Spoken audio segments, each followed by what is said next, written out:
I'm Russ and it's time for another episode of American Reef.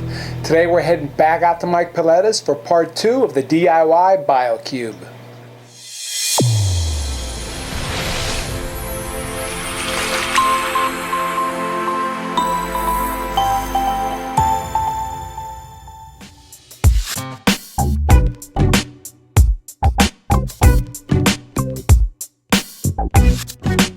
Just a quick reminder before we head on over to Mike's.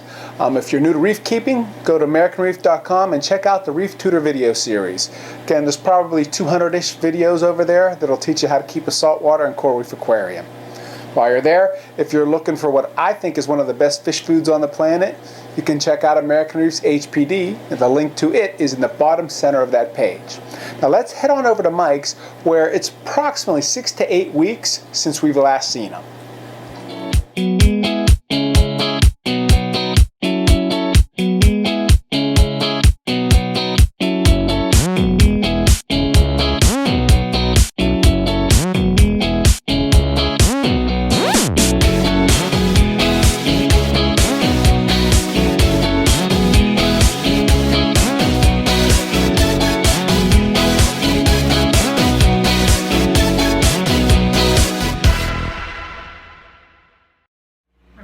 Hello, Russ. How are you, Mike? Very good, Russ. What are we doing now, Mike? We're going to talk about the updated Nano. You have a Nano tank?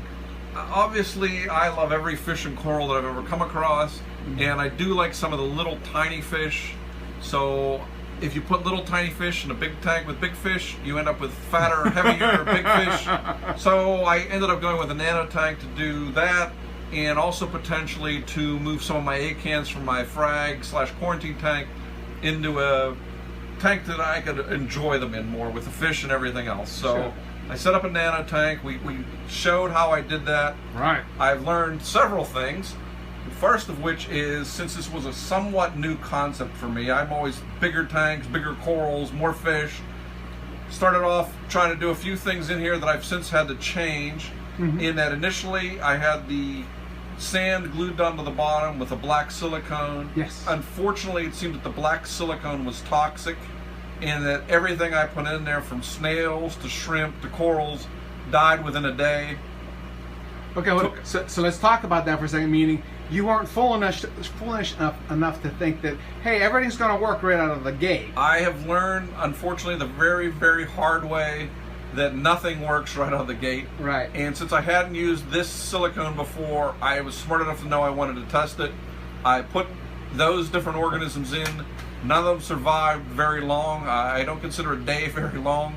So I then took all the water out, cut all the silicone and sand out, redid it, put a very tiny layer of sand on the bottom, didn't silicone it in, and went from there. And then the fish and then the snails and the corals and everything else survived quite well. I then went to the next step, as I put one lighting system in. I tried it on the main types of corals I want by taking some fragments out and putting them in, and unfortunately that light bleached the corals within 3 days. Right. So I took the radiant off and I went to the Kessels. The reason being is, in my frag tank is where I was also getting a lot of them on tippers from. I figured it would be less of a shock to move them from the same light, because they're all interconnected and they're all running with the exact same intensity. And I actually saw a tank when I visited Jason Fox in June, where he was running SPS corals, primarily Montiperas and Acros, and A-cans and chalices, all under LEDs, all under very, very blue LEDs. Right. And he was getting really beautiful coloration. Not rapid growth, and I'm not looking for rapid growth because I get that well enough. so I learned another test. I put in some corals, they bleached out. I changed the lights, they didn't bleach out. It's not a problem with the light, it's a problem with the light being actually too bright for how shallow this tank is. Right. So I went to a light that I could adjust down more blue and lower in the intensity, and in so doing, I got corals that are now, quote unquote, or for lack of a better term, happy. Right. That is, they're not bleaching in 3 days. They're surviving and growing. They're not dead. So, yeah. So from there, other than that, the tank is doing great, except that, as is my nature, I added probably more fish than I should. So the next thing I'm doing with this tank is I'm going to interconnect all 3 tanks so I don't have to do water changes, so I can have these gazillion fish in here and have them go into a large enough sump and system that it's not going to pollute the tank, because I do have to feed all this many fish. Right. Even though I only add a small amount of food, which I'll show you in a minute, basically it's half a cube of Cyclops, and that's all the tank requires, but it's still a fair amount of food every day. Right. I mean, the Tunze skimmer is working great. The water leveler is working great. Everything's working fine. But my problem is I'm too much of a fish and coral addict that eventually I'm going to overstock the tank, which I've already done fish-wise. Right. Next thing I will do is overstock it with coral-wise. But before I do that, I want to interconnect everything. Plus, to your point, right? Maintenance-wise, I mean, separate systems are fine and all, but realistically, it takes me almost as much time to do a water change on this as it does to do a water change on the 300. Right. So why would I do double the amount of work when I can just do one and make it easier? Yep. You know, if the Triton system actually does work and you don't have to do water changes, that would be great. I see that being somewhat problematic on a tiny tank. Sure. More than a big tank. I see there, on a big tank, I see there being a depletion of stuff. On a small tank, I see there being an overaccumulation of stuff. Sure. So it's going to be a little more difficult. Yep. But in this tank, like I said, there's lots of cool little fish that I keep finding and coming across, and I haven't added everything I want yet, like some trimagobies are the next thing to add. But I found some of the red spot cardinal fish. There's 11 of those little tiny guys. They look like neon tetras. Right. Obviously a lot more expensive, but to me they're more interesting. There's 3 ruby red dragonettes. There's a pair of Yasahasi gobies. There's a pair of rose gobies. There's a Japanese basslet, and there's my 2 favorite fish in here for a nano tank. There's a pair of Helfrich's firefish. Yeah. So it's really nice, colorful, always something going on in the tank. Within the next month or so, after I get all time to do all this, what I hope to have in here is all Montiperas, acans, and all the stuff that's in that frag tank moved over here using the same lights. Because it is one of the other things I did was I interconnected all the lights because I knew those corals were thriving in the frag tank. So I figured under the same light and same water, they'll thrive here. So once I have it going, I can move things back and forth. If something's bothering something, I can move it over into the frag tank. If something's really thriving there, I wanted to see it in a show quote-unquote tank, I can put it here. Eventually I'm just going to flood my whole house and it's just going to be one big fish tank, but I've actually already done that in the past house, which we won't get into. So, but you can see how many fish there are in this tank. Oh, there's also a Naoko's wrasse and a blue flasher wrasse.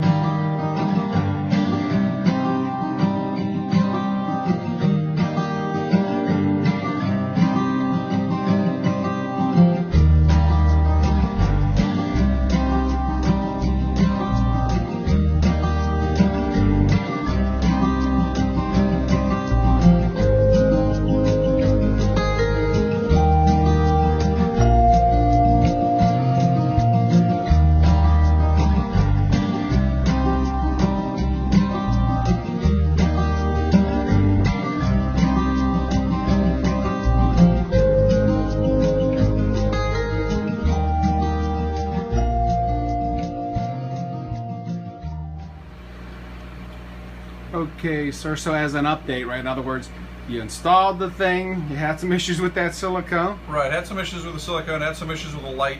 Gets back to whatever you do, if you're changing anything, test it before you go full bore into it. Wipe out all your corals or tanks, because we've all read and heard about people having complete crashes of their tank, and it's usually when they make some kind of adjustment. Even though it may seem small, I test everything because I trust nothing. Right. Like Ronald Reagan, trust and verify. Right. That's basically what I do with everything. But all in all, I'm actually pretty happy with this tank because now I have a tank to look at straight ahead, tank to my right, and a television to the left, so there's no reason for me to leave this cave all winter. So from that standpoint, it's going to be pretty nice and relaxing. And I'm really, I really enjoy watching the small fish because they're really bright and colorful. And where the big fish sort of slow and meander, the little fish are always jerking around, moving fast. And it's a much more frenetic looking tank, and it has a lot of color. So I mean, from that standpoint, it's to me a quite pleasing effect. And so, and then to your point, again, since you've got 3 tanks, rather than changing water 3 times, etc. Yeah, worrying about the trace elements in one, worrying about if the skimmer's working here, skimmer's working there, cleaning them all out, doing everything, having them all interconnected. Once you have 1 thriving, it's easy to get 2 thriving and hopefully 3 thriving. And then it's more enjoying sitting in my chair watching the tanks rather than keeping my hands wet inside the tanks, which is, as we all know, we all have a tendency to have our hands in the tank way too much, but it's much easier if you take them out and you can sit and enjoy the tank. And to that point, that's why you have that ozonizer in there as well. So anything that goes into the water gets wiped out by that fairly quickly. So. Yeah. Good deal. And as far as the lighting, to your point, since that was what, 6-8 inches off the top of your tank there, it was too much power. Too much power and too shallow of a tank. Right. On a bigger tank, I think it would have been fine. If I go to a 70-gallon frag tank, which is always a possibility, I'll probably run these 2 Kessels on either end and put the radiant in the middle, and put brighter or more light-loving corals in the middle, like acroporas and stuff. Right. So that will be an interesting test if I do that. But I'm potentially down the road maybe changing the upstairs tank from a 70 to a 90 or a 110, just because everything's growing so fast and getting so big, and I'm always tinkering, as everybody knows. Right. I'm a mad professor. So.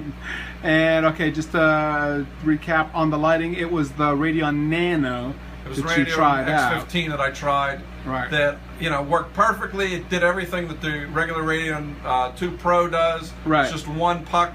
Like I said, I may have been better off if I put the wide dispersing lens on it rather than the focus lens. I think that was probably part of the problem. The other part is it was so low to the water, and this is such a shallow tank, that it was just cooking stuff because it's just too much light, and I couldn't acclimate them slow enough. Right.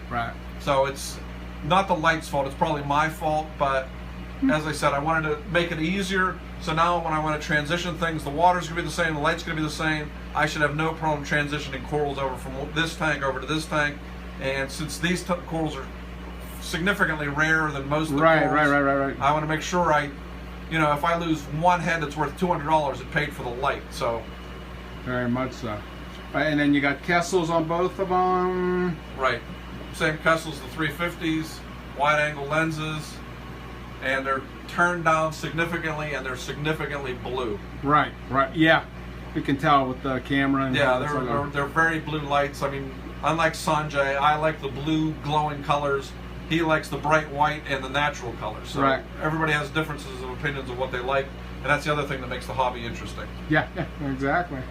Okay, doke. So, and as far as the update, then let's see, how many months are you into the Nano right now? Nano's only been up 6 to 8 weeks. Okay, so we're at 8 weeks. So next time we can compare that again, just a mile marker, so to speak. Yeah, probably in 2 or 3 months we'll shoot another one, and then it'll be stocked full of corals.